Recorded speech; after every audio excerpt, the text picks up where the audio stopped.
Well, love it or hate it, the instantly recognisable grunt of the Harley-Davidson engine has been known to drown out all other sounds around it. The American motorbike continues to win the hearts of Australian riders, but with its over-reliance on baby boomers seeking fun in later life, they're having to work hard on their new markets. Tracy Kirkland reports.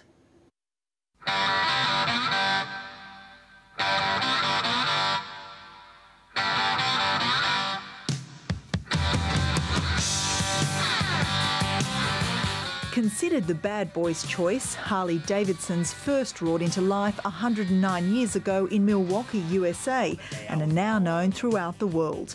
In the past 6 years, Harley-Davidson has revved up its sales and moved into China, India and most recently Russia. In Australia, they're doing a roaring trade too. The growth in Australia, we're headed up, which is great. Bill Davidson is the great-grandson of one of the company's co-founders, William Davidson, and has been working in the company since he graduated from university. He puts local growth down to customer loyalty and the strong Australian dollar, leading to cheaper prices, but also the brand. It's much more than a motorcycle. It's a lifestyle. It's an experience, and the camaraderie amongst other riders, and people develop great friendships. You know, going to the rallies and so forth. It's just a great part of owning a Harley-Davidson is that whole lifestyle. Local sales manager Greg Ryan agrees. He's been riding the bikes for 35 years and selling them for the past 11. There's nothing like getting on a Harley, feeling it, feeling the vibrations, the sound.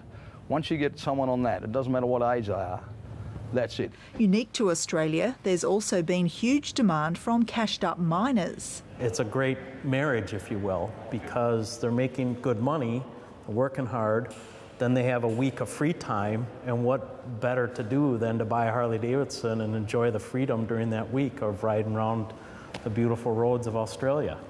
The company forecasts sales of the bike should be close to 7,000 in Australia and New Zealand this year alone.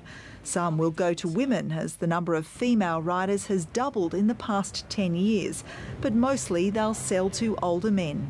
I'm quite sure that baby boomer men are looking to recapture their youth. If you think about this, these people are in their 40s and 50s, perhaps even into their 60s, and have prospered, raised families, and never really had the time or the money to indulge the passions of their youth. The challenge now is to win over the 18 to 35-year-old market. Using their smarts and marketing, realise they've got to get a younger buyer back in and a new core buyer. For the next 25 or 30 years, that's got to happen. Younger, but still willing to live the dream and pay for the privilege.